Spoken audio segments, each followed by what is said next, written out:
Hello, my name is Abigail, as you all know, and today I am here to share my story of how my life was significantly changed through someone's prayer.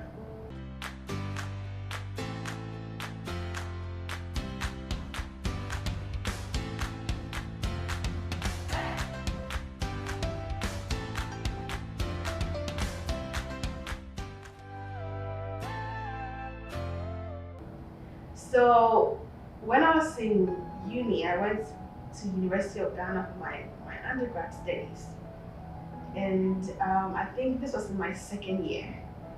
um, there was an event in town at the conference center.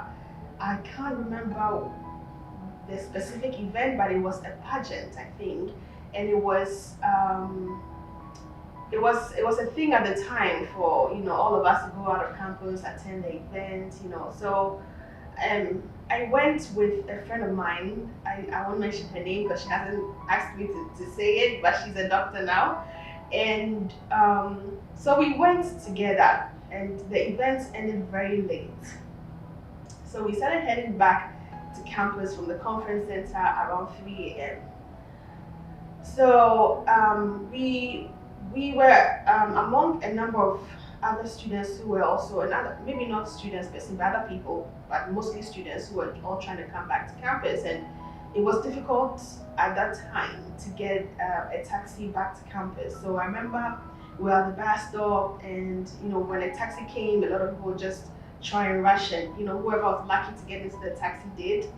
And then we were fortunate enough to be able to get a taxi or get into one of the taxis.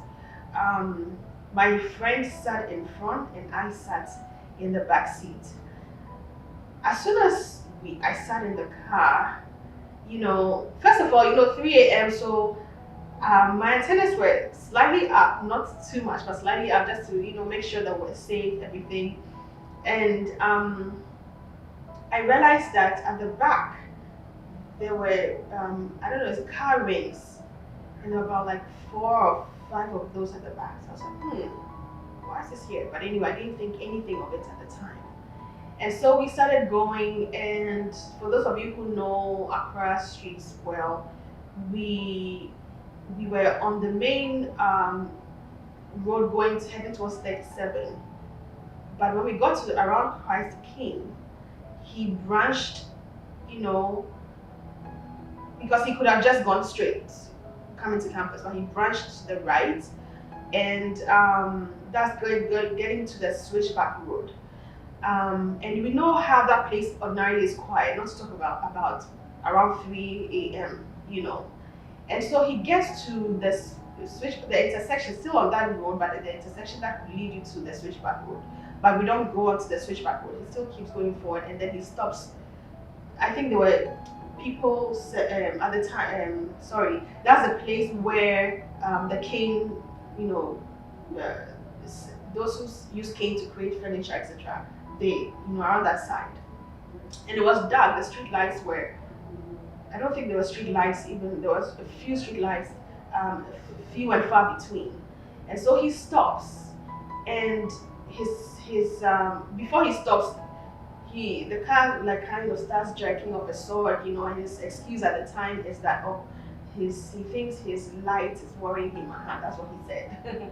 His light is worrying him, and so he has to stop and check it.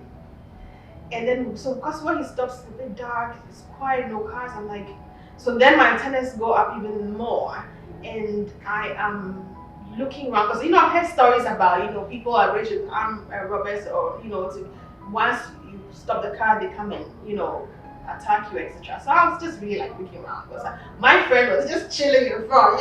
She didn't think anything of the situation. So the taxi driver gets out. He goes to the front to check the lights, or at least pretend to check the lights, and then he goes to the back. I'm thinking he's going to get some tools at the back or whatever. So I'm looking around at this time. So I'm looking at him going to the back, and he opens the boot. So from where I'm sitting, when he opens the boot, I can see the space I don't know how to say it. Like when you open the boot, there's a space in there that you can see. So I see, and I kid you not when I say this, I see a full-grown human being, a man coming out of the boot. And then I know there's trouble. So this man climbs out of the boot. The seconds between when I see that and when the man actually comes around, I'm trying to tell my friend, we have to get out. We have to, and I'm panicking saying this, and she's like, what, like why, what's happening? And before we could say anything, the two of them had come around to where we were sitting. The taxi driver goes to my friend in front, and then the man from the booth is coming to me. And we're trying to open the doors at the time, the doors wouldn't open. I mean, it wasn't like a very well kept taxi. So it almost felt like the door, it wasn't working very well, And my friend later tells me that she thought that this was the end of her life. It was, I can laugh about it now, but it wasn't a laughing matter, I tell you. So I don't know, I don't know what their intentions for that night for us were. So the taxi driver, so the man who came out of the booth has a machete. He comes out of the booth with a machete. The taxi driver, I don't know what he was holding, what the knife, I can't remember, but I remember the machete very well. So luckily, or I don't know whether to say luckily, my door opens and I'm trying to get out of the car, running for my life.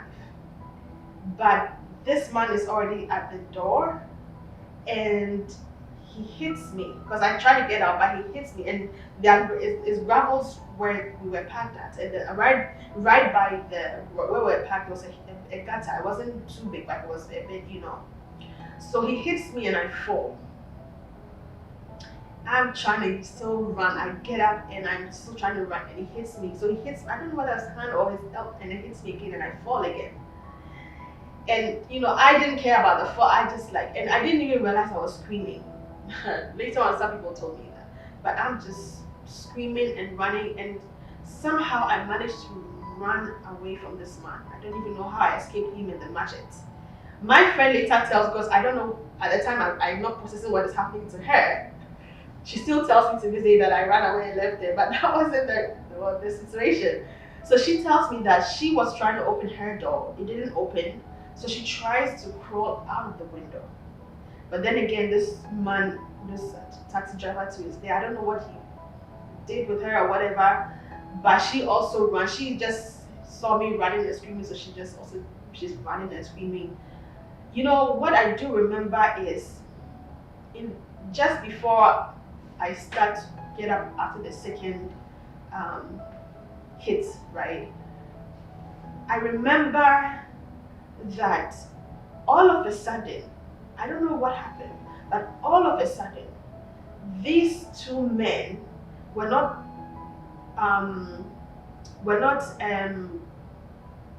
focused or did not take interest anymore in us. They literally said, "Look, just get out and go. Leave they really wanted to just get rid of us almost immediately. Like just get out of the car, So because of that, I think I even had left my shoes in the car. I mean, they just wanted to get rid of us. So when we were running and screaming, they just were like, "Get out!" They sat in the car. The guy from the booth sat in the passenger seat, and then the taxi driver sat, and they just sped off. Up to today, I don't know what they saw or what happened for them to change their mind, because there was nobody around. They could have done anything to us. It didn't happen. So we ended up so where we were running to, those ambassador's residence. You know how those residences also have like high walls and security at the gate, but obviously at the time the security won't be anywhere outside. But I think our screaming had caught their attention. So by the time I'm sure it was the people who work in the house of that ambassador, the security guy came out, because when they heard it, they didn't know what it was. So they also took a few seconds for coming out, just so that they themselves don't, walk into a situation and at the expense of their own safety. So they come out, by at which time the taxi had just sped off, right?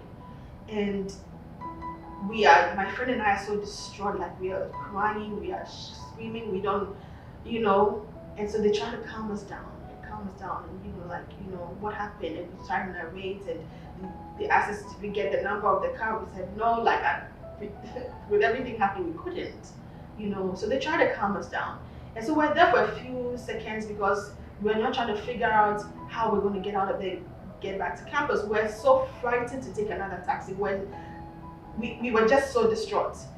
So they were just trying to calm us down. And in the midst of that, they shared a story with us that the previous week, it's interesting that a similar situation had happened just around that same side. But this time around, they had been out of the house at the time, just sitting and chatting. And then a taxi was speeding once again around that time of the night, so nobody around. And the taxi was coming down, and they got so close to the point, not too close, but they realized that there were men in the car, but in the middle at the back was a young lady. And the lady, once I think she saw there was the people, she started screaming. And as soon as she started screaming, they just turned the car around, didn't even get to where these people were, and just sped back. God knows what they went to do with that lady. And how anything even made us even more scared, because like anything could have happened. And it was still pretty, like 3, 4 a.m. Were we going to take another taxi? I remember we had a family friend who was a soldier, and he lived around, I think he lived at the time around the barracks there, and I was like, should I call him? 3 a.m. I'm not sure, I don't remember. I couldn't remember it. I was like, I don't know. But we had no choice. So, because I had left my shoes in the car, I can't remember, it was my bag or something too. I think I didn't even take my phone with me when I was going for the event. So my phone was still on campus, but everything else was gone. And so the laborers in the house had to give me one of their slippers. And I'm telling you, the slippers I wore back to campus was so worn out. It had a huge hole in the middle. I had no choice at the time, but that's all what they could offer, bless their hearts. They got a taxi for us. We were so scared. We said can one of them come with us? Oh, so actually now I remember one of them did come with us all the way to, at the time they hadn't constructed the Legon, road the way it is now. So there was a roundabout, or a taxi rank just before you drove into the Legon road or something like that. So he came with us from Cantonments all the way to that place because we were freaking out. They were like, we can't stay in this taxi alone, you have to come with us. So we did, and then he took the number of the car, he took the number of the driver, so that if he took our number, just to make sure that when we go to campus, he could know that we were safe. And so God bless him for that. And so the journey from there to campus, that place wasn't as quiet as Cantonment, so we're a bit, but we're still very gassed up. We're just, but we got to campus safely. And the thing is, I hadn't told my parents that I was going, out of campus. Not like, when you're in university, you don't really tell your parents these things. But because I fell on the gravel, I had injured my knee badly. I didn't even realize at the time because my mind wasn't there.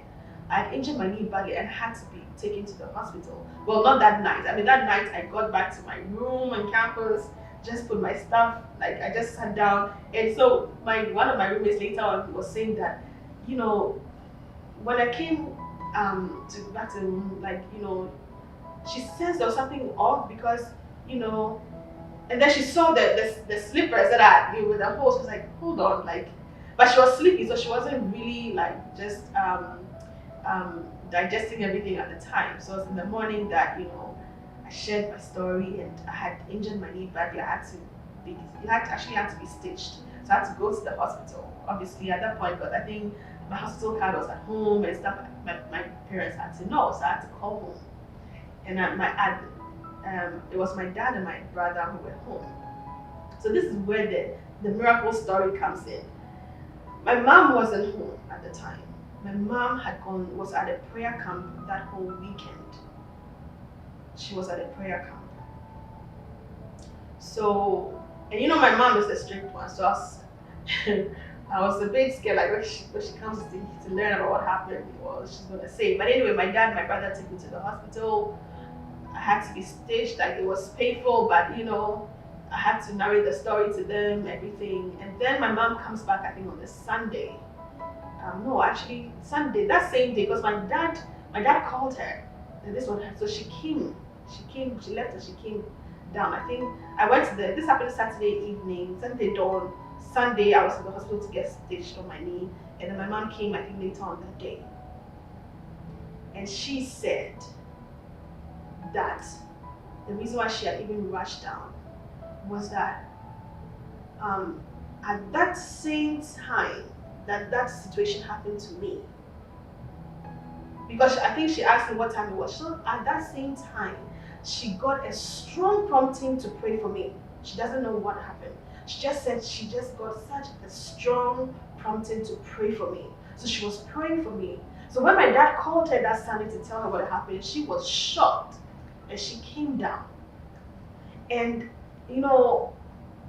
this is an instance that just makes me know and appreciate praying parents. Do not ever underestimate the power of a praying parent. If you're a parent yourself, and even if your child, everything is fine with the child, bear them up in prayer, because your prayer will go a long way to make sure that their life is in the hands of God, and that whatever plans and devices the enemy has against them will not happen. But especially if you also you feel like maybe your child is going wayward, whatever, you've talked to him or her, is not working, you brought elders in. Prayer works wonders, I'm telling you this. Because my mom's prayer, I don't know what had happened to me and my friend that night. Because like I said, all of a sudden, they just were not interested in us anymore. They just wanted to get rid of us so that they could just run off. But if that hadn't happened, I don't know whether I'll be sitting here today. I had a machete, a huge, strong, muscular man with a machete in front of me could have done anything to me because there was nobody else around. And so apart from the power of praying parents, I just want to also emphasize the power of prayer generally, right? And how your prayer could go a long way to help somebody. Look, I've watched testimonies of people who had hell experiences. And hell is real, by the way. Who had hell experiences or near-death experiences and experienced hell, who said they are coming out of that situation and not ending up in hell event, like as a result, was because of somebody who was praying for them, right? Somebody, whether it's a mother, a father, somebody was praying for them and praying for their salvation in their soul. So please don't ever underestimate the power of prayer. If you want to help somebody and you don't have the means or money or whatever, and you have your mouth, like we all do, please just go down on your knees and say a prayer for that person. Because as you pray, you begin a spiritual warfare and a spiritual battle in the spirit realms, because before something manifests physically, it manifests spiritually. So you create that battleground and you're praying that person's want or need or desire through. And by the time you realize, you see that it has manifested physically. Sometimes a person may be going through so much that they can't even pray for themselves. But that is why we have the body of Christ, right? Where we can stand in prayer for each other, because we all go through situations and circumstances that really wears us down. And not that we don't know how to pray, but we even lose the ability to pray. We don't even know where to start. And that's when we need the circle of friends who can hold us up in prayer and say, we'll stand and intercede with you and help you to pray this thing through. So don't underestimate the power of prayer for your situation, for somebody else's situation. If you're a parent, for your children, for yourself. If you're in a marriage that's not working the way you want it to, don't underestimate the power of prayer. People will say, it's happening now, we want a solution now, you say prayer. But I'm telling you, your efforts can only go so far. But if God, by the Holy Spirit, says that I'm going to change somebody's mind about something, is it a job opportunity or interview you're going for? I'm going to influence the minds of the judge, the not judges, the interview panel to favor you. There's absolutely nothing God cannot do. So I just want to encourage you to be very mindful that your prayer can change anything. I am a working testimony of that. And I just say thank God for my parents who were very prayerful and kept us in their prayers all the time. And God knows that there are certain things that we are benefiting today from because of their prayer. And so that's my story and testimony today. And I hope it's been a blessing to you. Thank you.